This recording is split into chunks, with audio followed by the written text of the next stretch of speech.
In 1996, a genre-defining music game would be released for the PlayStation called PaRappa the Rapper. Co-created by musician Masaya Matsuura and artist Rodney Greenblatt, the game and series would go on to become one of the PlayStation's most iconic titles, with PaRappa himself even becoming one of the PlayStation's many mascots when he was at his prime.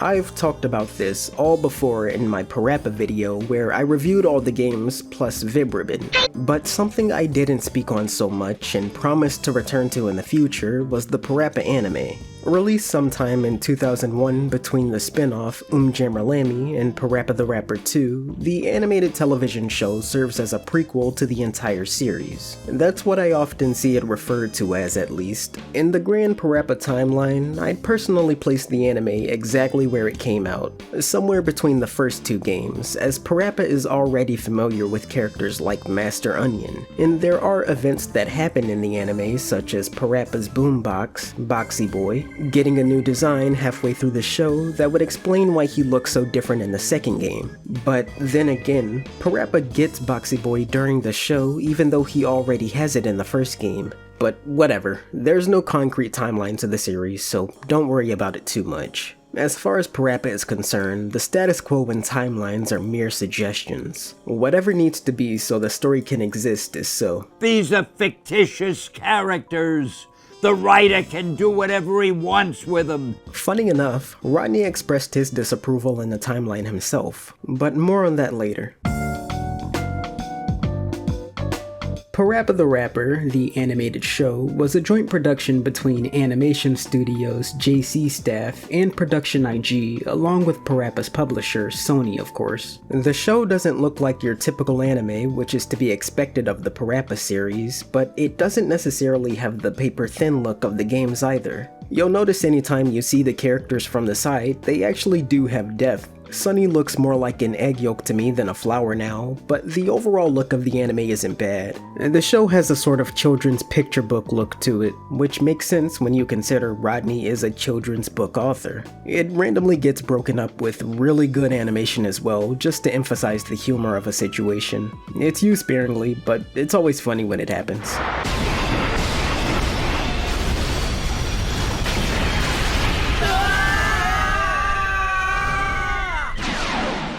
Hilarious. The story itself follows the imaginative PaRappa and his gang of friends as they get into different adventures each episode. There's some recognizable faces here like PJ, PaRappa's gluttonous best friend, and Sunny, PaRappa's main love interest. But the anime also introduces a number of new faces to the series. There's Matt and Paula, who are friends to the main cast, and Pinto Rappa, PaRappa's little sister, with her weird pet thing, Ooey. And while the series doesn't have an overarching plot, there are a couple of recurring villains in Gaster and Gruber.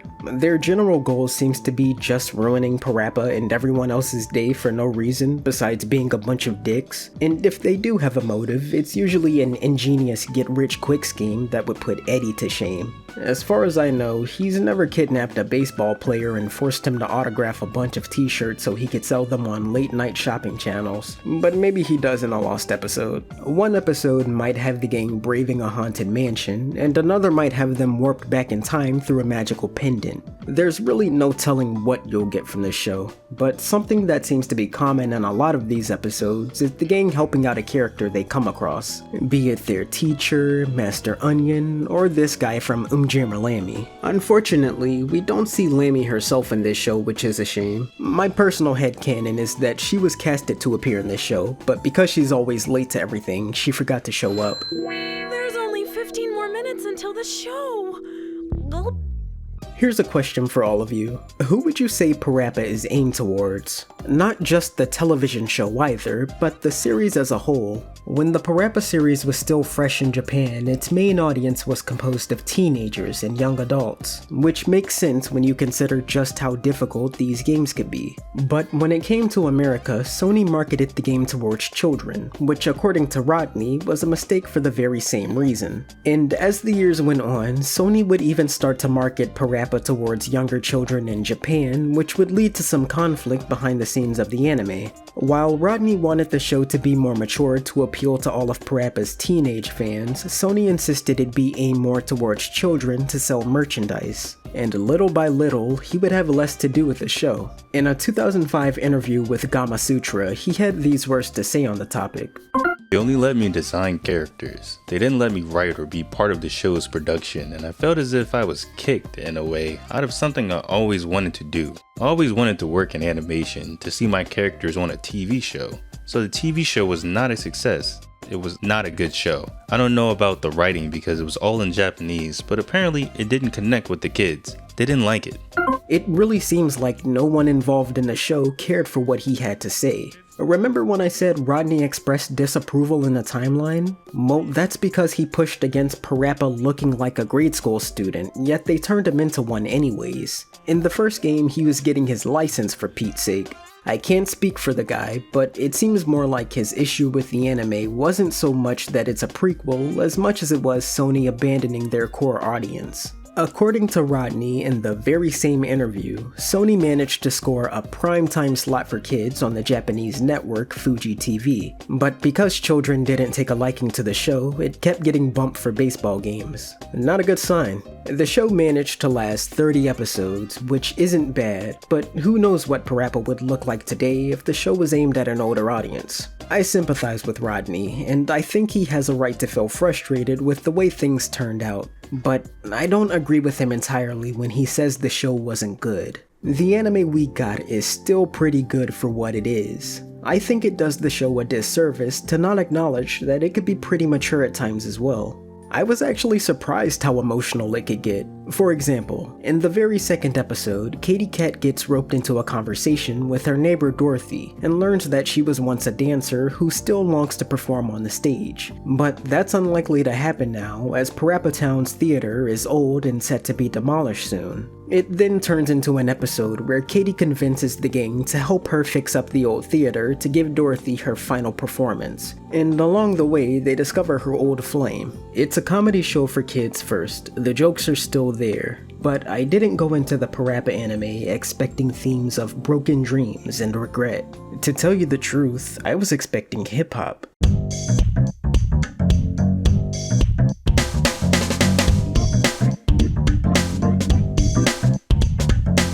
My only real complaint of the show is that I would have liked to hear more PaRappa rapping. PaRappa is a series that's built on music, but it doesn't really have as huge a presence here as I would have liked. I mean, it's there. PJ is a DJ, and the show does have a number of dance scenes and a terrific soundtrack by Matsura that you've been hearing all throughout this video. But the only time we actually hear PaRappa rap is in the very last episode of the series. More musical themed episodes like that Dorothy one wouldn't have hurt the show at all.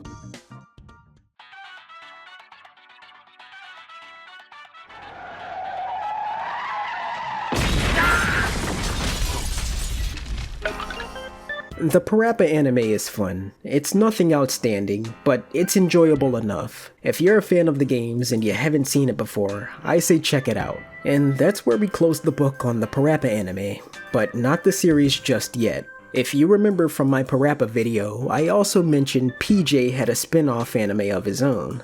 From 2016 to 2017, Fuji TV aired a late-night variety show called High Pole, and in it, they had a short block where they ran shorts of a show called PJ Berri no Mogu Mogu Munya Munya. So instead of being a full series like the original anime, PJ Spinoff is more a collection of shorts, each lasting just over a minute and a half. It was created by Rodney Greenblatt in cooperation with animation studio Doga Kobo and later Oddjob to celebrate PaRappa's 20th anniversary. At this time, the main cast has been greatly reduced to just PJ and PaRappa with an updated design. But far more characters from the series are featured here. If they're not the main focus, they at least get a cameo. Remember Jo-Chin? Unfortunately, I can't say much about this show though because I can't understand it.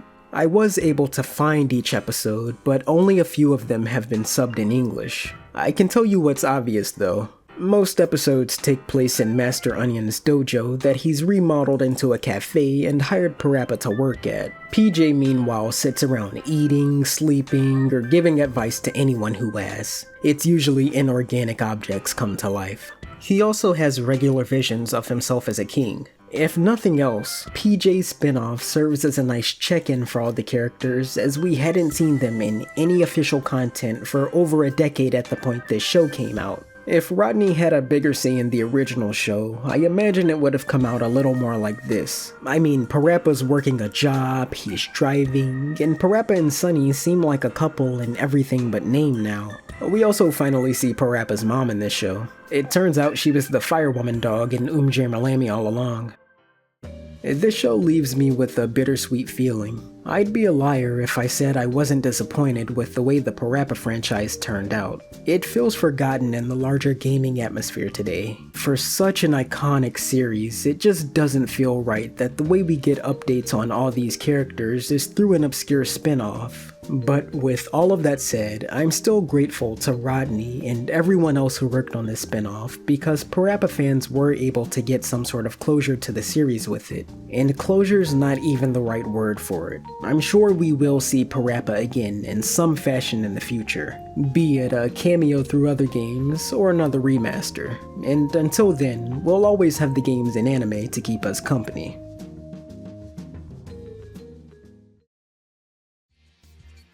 Hey everyone, it's Cosmo. I hope you enjoyed the PaRappa follow-up video I promised. I've been thinking about doing follow-up videos on the anime of other games I've talked about in the past, like Gregory Horror Show and Danganronpa. Let me know what you think of that. Anyways, thank you all for watching, and I'll see you all next time.